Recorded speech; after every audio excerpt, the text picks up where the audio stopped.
Ndabasuje mbahaye ikaze mwe mukomeje kudukurikira mbashimiye kandi ko mukomeje gukora subscribe n'abatarabikora mwakandaho kugira ngo amakuru yacu aje bageraho mu bambere. Twihuta tuje makuru rero kuvugwa mu burasirazuba bwo hagati no kuvuga intambara ihanganishije Irani ndetse na Israel ifatanyije na Leta Zunze Ubumwe za Amerika uko bwije nuko bukeye. Amakuru kugenda hinduka kugeza ubu ngubu hamaze gusohoka andi makuru y'umuyobozi ukomeye mu butegetsi bwa Irani nawe yamaze kwasiga umutwe nkuko biri gutangazwa na Israel nabwo kugeza ubu ntacyo Irani iratangaza. Niyo makuru tuza guheraho tunababwire kubirebana n'ibyo Irani yahise ikora cyangwa se ibikorwa byayo nayo kubirana n'ibitero kugenda igaba ku mujyi wa Tel Aviv ikoresheje intwaro ziremereye cyane. Biteye bite kamanze nakire Albert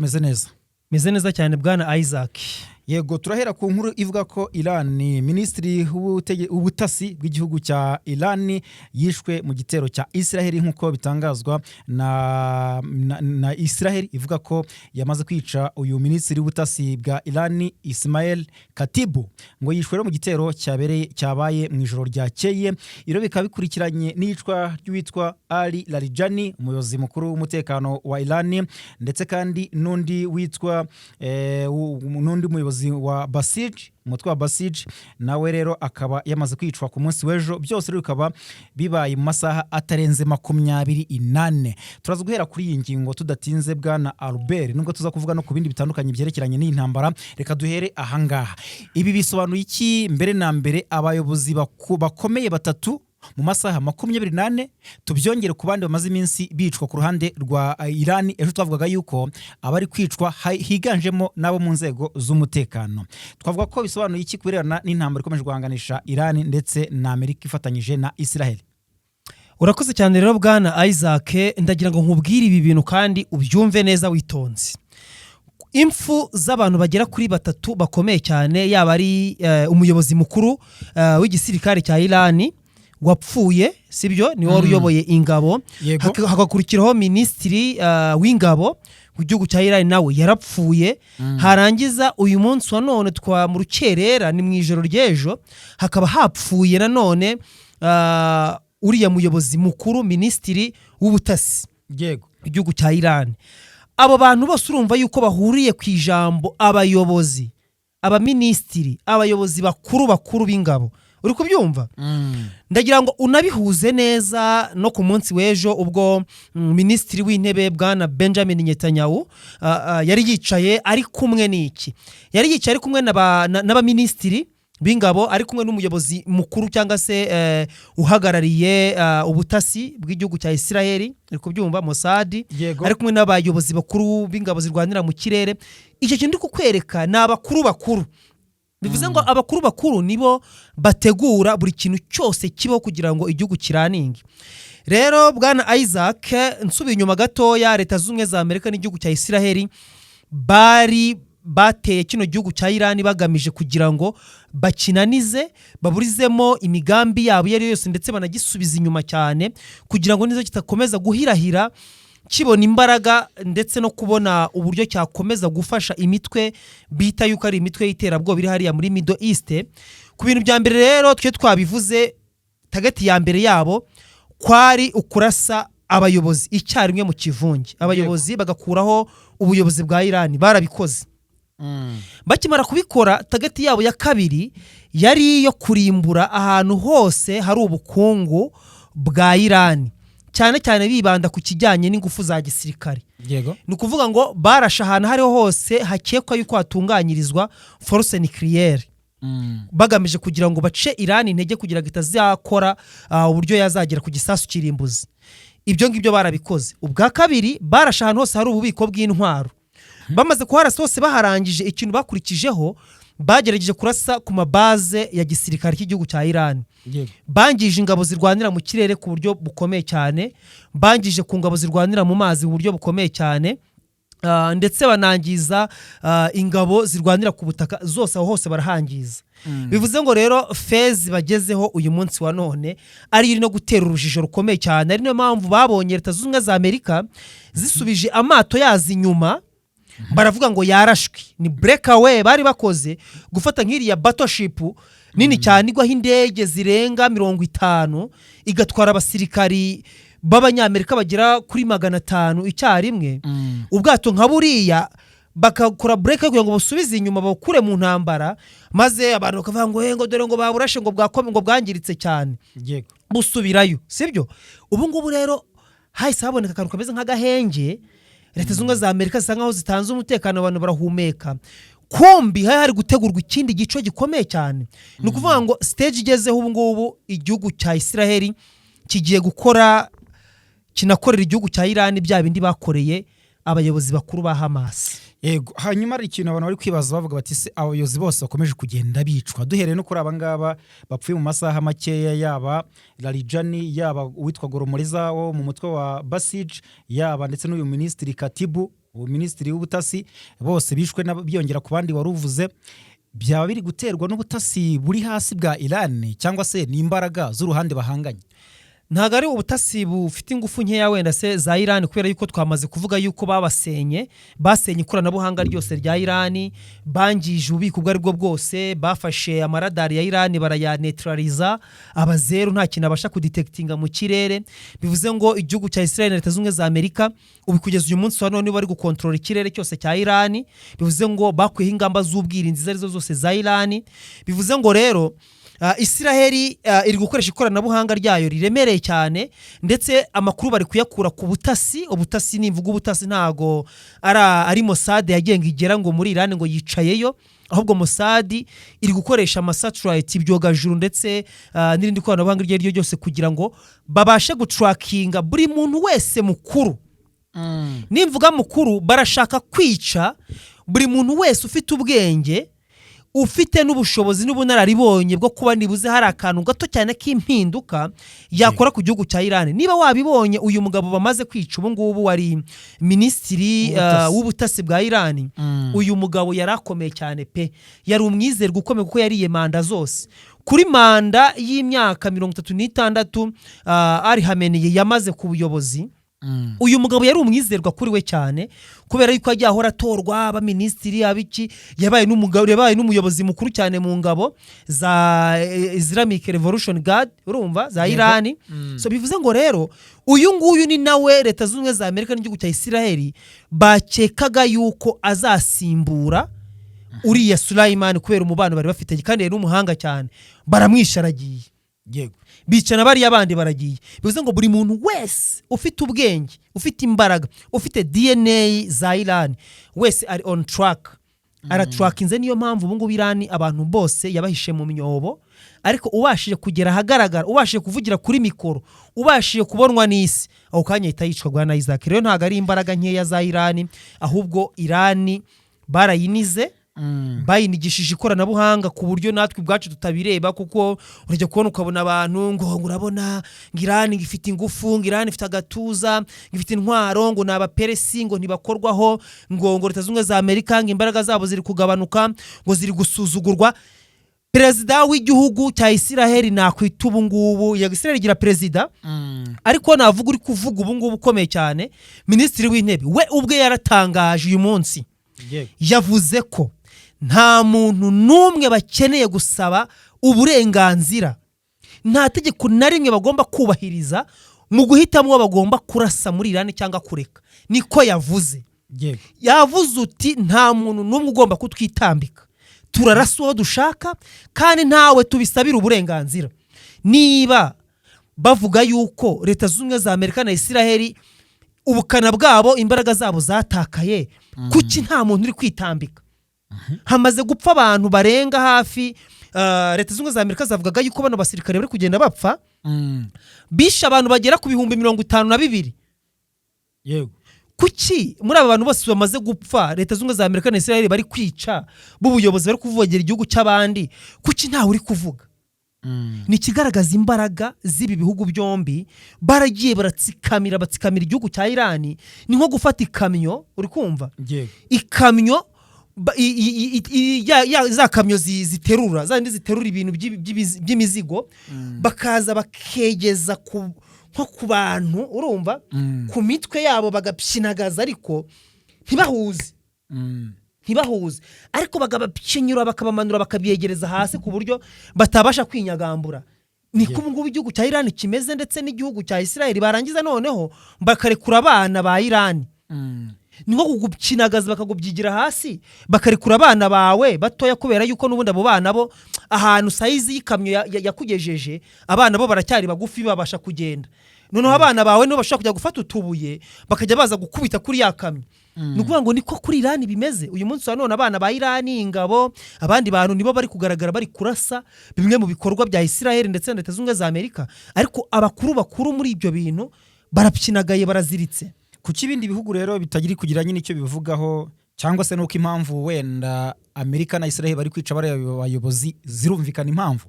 kuko nabonye ingabo za Israel IDF baravuga ko minisitiri w'ubutasi wa Iran impamvu bamwishe ngaruko yagize uruhare runini mu gushyigikira ibikorwa byo gucenyera ndetse no kwica abakoraga imyigaragambyo ariya mu bihe bishize muri Iran mbese nko kugaragaza yuko impamvu izo kwica umuyobozi nk'uri yabyumvikana twavuga ko impamvu ibihugu bitari gutera agatoki hejuru ari uko impamvu Israel na Amerika bari kwica abayobozi zirumvikana cyangwa no gutinya igitinyiro cya Amerika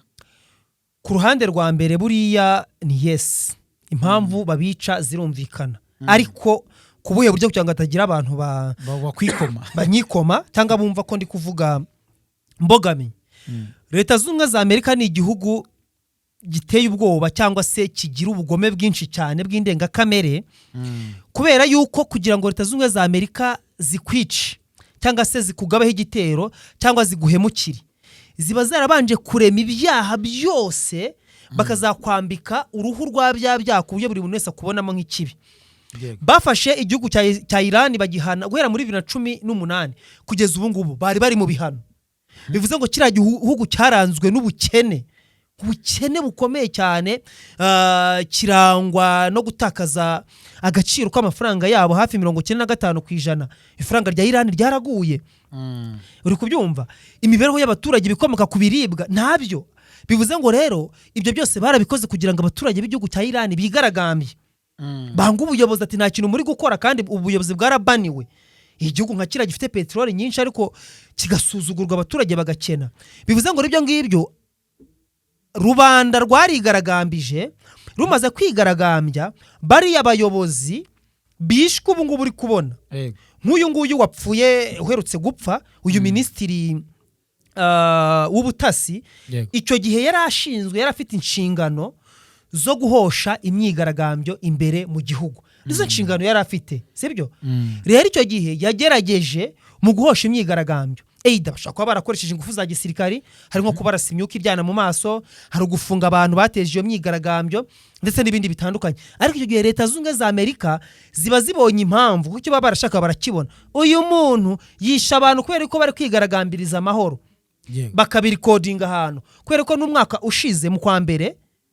mu kwa mbere uyu mwaka uyu nguyu bari barashyize uriya mugabo ku rutonde rw'abantu bashakishwa na Leta Zunze za Amerika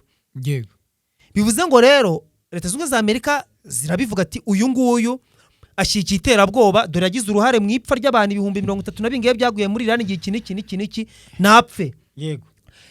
Uburusiya burahakana ibyo ngibyo bushingiye ku Leta Zunze za Amerika zirerekana amakuru zerekana n'imibare zerekana na data za nyazo Uburusiya burashingira kuki ntacyo buri bubone isibye kugendera ku marangamutima bivuze ngo rero niba nta mibare ihari igaragara barakwica yego kuko nabona Israel ivuga ko ngo Iran yakoresheje ibisasu bya cluster kuri Tel Aviv hashize ibyumweru 3 mu ntambara hagati na Israel ibikoresho bya gisirikare byateye impinduka cyane cyangwa se habagiye nyine habiminduka bitewe no kwakoresheje ibitwaro biremereye imbunda indege zitagira pilot cyangwa se drone ibisasu by'ubwoko bwa bunker buster byagiye bikoreshwa kenshi raporo ziheruka zikavuga ko ibisasu bya cluster byakozwe byateye cyane mu mujyi wa Tel Aviv bikangiza cyane ikirere cya Israel ariko tutanitaye kuri ibi ngibi Israel Iran yo ntiza gukora ubundi ikintu gikomeye cyane nyuma y'ibi byose biri kwibaho cyangwa ntibiyorohera Bwana Isaac ni iki Iran yakora gikomeye itakoze kuva bakica ku munsi wa mbere mu munota umwe bakica umuyobozi mukuru w'ikirenga bakica abamwungiririje bakica abajyanama b'igihugu bakica abakuru b'ingabo bakica abascientifique bose uri kubyumva ako gahinda bagahita bashyiraho icyunamo cy'iminsi 40 icyo kintu batakoze icyo gihe sibyo uyu munsi wa none bakarasa ahantu hari force nucléaire barwanye imyaka n'imyaniko bagapfuka imisatsi bandi bagapfa bakagira gute barwanira ibyo bintu bakaza bakabisukamo amazi bakabyica bakangiza buri kimwe cyose bagize sibyo icyo kintu Iran iri bukore imaze imyaka ingana gutya yara iri mu bihano itabasha kugura ubukungu bwo bwaradandabiranye ni igiki kirenze ibi ngibi iri gukora iri kurashishiza imisire za balistike zambukiranya izi misire za cross izi drone za kamikazi z'ubwiyahuzi nta kindi mbona igihugu cya Iran cyakoresha kugira ngo kigaragariza isi yuko nacyo gikomeye kereka niba bafite intwaro kirimbuzi yaba koko mu by'ukuri baba bafite intwaro kirimbuzi ubu bakabaye bayikoresheje none bwana Isaac niki cyatuma Iran bayifite intwaro kirimbuzi ubu ngitayikoresha ubu niki cyafasha rero Iran ukurikije aho ibintu bigeze nibura niki cyabafasha haba kwirwanaho cyangwa se kwihorera cyangwa se haba no gukomeza kudatakaza abantu b'ingenzi bwana Isaac najya nkubwire yuko ubundi twese tugendera ku marangamutima ariko biriya bihugu byombi igihugu cya Iran igihugu cya Israel ni ibihugu biziranye cyane so ni ibihugu rero biri hariya muri Middle East bihanganye kubera ko naga igihugu cya Iran nacyo ari igihugu gitoya cyangwa se igihugu cy'agafuka imvugwa rimwe kuko ni igihugu cy'abahanga cy'abascientifique igihugu gituwe n'abanyamibare benshi cyane so n'abaperisi murabazi no barimbuye empire y'abaromani so ni igihugu rero kiyumva yuko ku ruhando mpuzamahanga isi igomba kucyubaha uko byagenda kose ni igihugu kivuga ngo dufunze umuhora wa Hormuz bakawufunga koko umuhoro utambukamo bira bikomoka kuri petroli ibihugu byose kwisi bigakangarana bahamagara ibihugu byo muri NATO bikavuga ati reka naguca kuza muri iyi ntambara urumva rero ko Iran ni igihugu gikomeye cyane so rero kugira ngo tuvuge ngo ni Iran igomba gukora wakagendeye ku byo Donald Trump wubwe ndetse n'igihugu cya Israel basaba igihugu cya Iran mbere na mbere Donald Trump ubwo ndavuga leta z'ubumwe za Amerika bari gusaba igihugu cya Iran yuko kigomba kwemera kikamanika amaboko kikavuga ati rwose tumanitse amaboko turemeye turikunja ni muze mutwambika amapingu ubundi muduteke icyo gukora nkuko byagenze Hiroshima na Nagasaki barasaga bomba atomique ubuyapani bwese buyimanika buravuga ati turemeye bavandimwe mutubere papa mudufashe igihugu cy'Ubuyapani kiyobowe n'igihugu cya leta z'ubumwe za Amerika nibo bashyiraho ubuyobozi nibo bajyanama nibo bakora buri kimwe cyose bivuze ngo rero Amerika iri gusaba Iran kumanika amaboko nk'uko Iraq yabikoze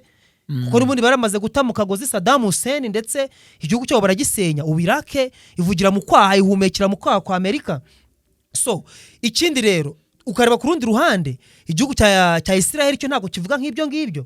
cyo kirategeka igihugu cya Iran gusenya ubuyobozi bwose bwa hariya bagashyiraho ubuyobozi bwiza ubuyobozi bufasha abaturage ndetse ubuyobozi bubasha kumvikana n'igihugu cya Israel nkuko byahoze mbere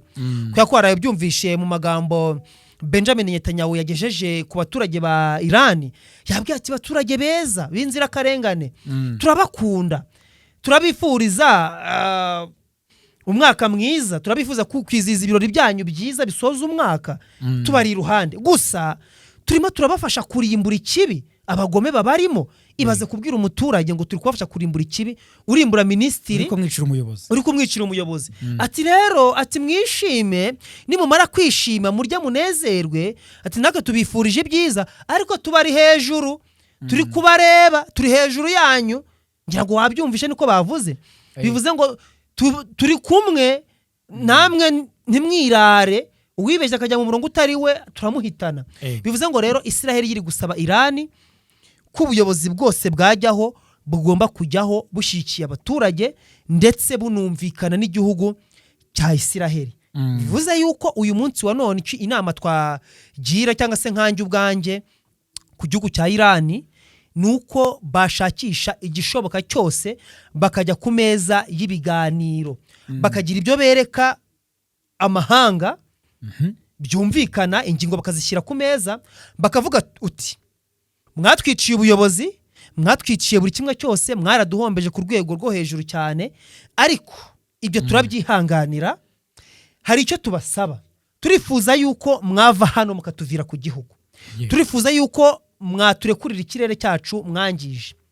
turabasaba yuko natwe mwareka mukadukomorera ibihano twemeye gushyiraho ubuyobozi butabogamye kuko ubwari bubugamye muragaragaza yuko mwabwishe mwaburangije natwe tukubaka igihugu cyacu mukadukomorera tukabasha kugura intwaro ndetse natwe tukiyubaka. Yego rero nta kindi sibye ibiganiro biri hariya Iran nta bushobozi ifite bwo gukomeza kurwana. Donald Trump yavuze yuko Iran yarangiye yarimbutse nta kintu kimwe isigaje. Nta bushobozi ubundi ubufasha bw'ibihugu bishyigikiye Iran buri kugaragarira he? Ni hehe bari kwigaragariza ibyo bihugu by'Uburusiya Ubushinwa imbaraga zabyo turazibonera he? Nta bufasha na butoya bugaragara bukomeye cyane bwo guhindura ikintu kuri iyi ntambara iri kubera hariya muri Middle East. Iran iri kubona ubufasha bwa mbere Iran yabonye ikoranabuhanga ry'Uburusiya bifashisha mu madrone n'ibiki byose, ariko se Uburusiya buragusuplyinga ikoranabuhanga rirashishe mu zihe ntwaro ufite? Babanje kuzirasa zose barazirangiza. Igihugu cy'Ubushinwa cyahaye ubufasha igihugu cya Iran cyo kubahereza amakuru y'ibanga ndetse no kubereka ahantu hari base za gisirikari z'igihugu cya Amerika, ariko sizo base barazirashisha iki? Bararasa kugeza ni bande bari buzirase? Abantu bari kwakira ubwo butumwa, abantu bari kwakira ayo makuru bahabwa n'Ubushinwa barimo barabapima imitwe, barimo barabica umunsi ku munsi. Umusubirizo bivuze ngo rero nta nko kuvuga ngo ngiye kuguhereza umugati, aka kaboko kagiye kwakira umugati nkita ngakata, nazana kandi kaboko kagiye kwakira umugati nkita ngakata, naza n'umunwa ngo undishisha umunwa nawo bakawudoda. None se biragenda bite? Abaguha umugati urahari ariko nta kintu ufite cyo kuwakira. Abanyabwenge bose basinye amasezerano n'ibyo bihugu barabishe, bari kubica, bari kubamarira ku rucuncu. Bivuze ngo rero kandi ibyo bihugu bindi nabyo byitwa ngo byafasha Iran nabyo babigabyeho ibitero. Nta kunambwira igihugu cy'Uburusiya kimaze imyaka irenga 5 kiri mu ntambara na Ukraine, intambara y'ubugoryi iri hariya bakizirikiyemo, ukambwira igihugu cy'Ubushinwa buri gihe bahora bashyiraho iriya ntara. Uri kubyumva? Ibeshirwane bigenda gutya na gutya. So urabona rero nta gihugu na kimwe ku isi cyiteguye kuza gutabara Iran muri ibi bihe irimo, isibye Iran ubwayo igomba gukomeza kwirwanaho no kugumya kugerageza buryo bwose ishoboye kugeza isirangiye. Hanyuma rero mu byo Trump yatangaje, Trump n'umuntu ukunze kuvuga ibintu bimwe na rimwe abantu ntibahite basobanukirwa neza. Yavuze ko Amerika izava muri Iran vuba. Aha twavuga ko yashatse kuvuga iki? Yashatse kuvuga ko hari inzira y'ibiganiro itegerejwe, cyangwa se wenda bari kugera ku ntego zabo ku buryo bahita bihindukira bakava ku butaka bwa Iran bari kugabayo ibitero. Twavuga ko rya jambo rihishemo iki? Ubundi by default Amerika yarahavuye. Ku bwanjye Leta Zunze za Amerika zarahavuye kubera yuko bundi Amerika yagombaga kugaragara hariya ku butaka bwa Iran nibuze ku munsi wa mbere mu minsi 3 ya mbere cyangwa 4, nibyo nabyo nawe yavuze. Yagombaga kuba ihari kugira ngo nibuze ihazana ari amato, ihazana ikoranabuhanga ryo mu kirere, izane n'indege z'intambara kugira ngo bakubitire rimwe Iran, kubera ko bazaba bayirashe ku munsi wa mbere. Iran izaba igifite ingufu zo gusubiza mu buryo bwihuse cyane. Noneho Iran nihita isubiza y'amato y'intambara za ndege babashe kuzimya ndetse no kunetraliza buri gitero icyo cyose Iran yagombaga gukora. Ibyo rero barabikoze. Ubu tugize ku munsi wa 19 w'intambara ziri kubera hari hakurya muri Middle East. Amerika ari akazi kawo yagombaga gukora yaragakoze, yagiye icyura ibikoresho byabo byose by'intambara, yacyuye amato, yacyuye indege. So igisigaye rero akazi gasigaye n'ubundi gasanzwe kazwi yuko kwisi nibo ba mbere kwisi. Abayahudi cyangwa se Israel nicyo gihugu cya mbere kwisi mu kurasa umwanzi wacyo aho yaba ariho hose, yaba ari mu mwobo, yaba ari hehe, kandi batamukozeho, batamwegereye. Bamutumye misile, bamutumye indege itagira abadriver n'ibiki byose. Ibi byananiye ibindi bihugu. Nta kindi umuntu uzi yuko hari ikindi gihugu ku isi cyabikoze adushyire muri comment atubwire. Leta Zunze za Amerika zishe Saddam Hussein zimusanze mu nyanja hasi, zaramwifatiye gutya n'amaboko, ntago zamutumye misile. OTAN yagiye gufata Gaddafi iramufata n'amaboko gutya, ntago yegeze yohereza misile ngo imusange mu butaka be kwirwa batakaza imbaraga za gisirikare bamurasa. Nta kindi gihugu ku isi cyakibigerageza. Isi igihugu cya Israel cyonyine gishobora kurasa abantu magana, abantu ibihumbi, abayobozi abari bo bose aho bari hose ku isi gishobora kubarasa kandi kitahageze. Bwana Isaac, reka dusoreza aha rero. Albert, dushimire abadukurikiye, mukomeze kuba hafi yacu, natwe tubamenyera amakuru agezweho atandukanye tunayasesengura nk'uko mukomeje kugenda mutwereka ko muri gukunda ibiganiro byacu. Ndagushimiye cyane.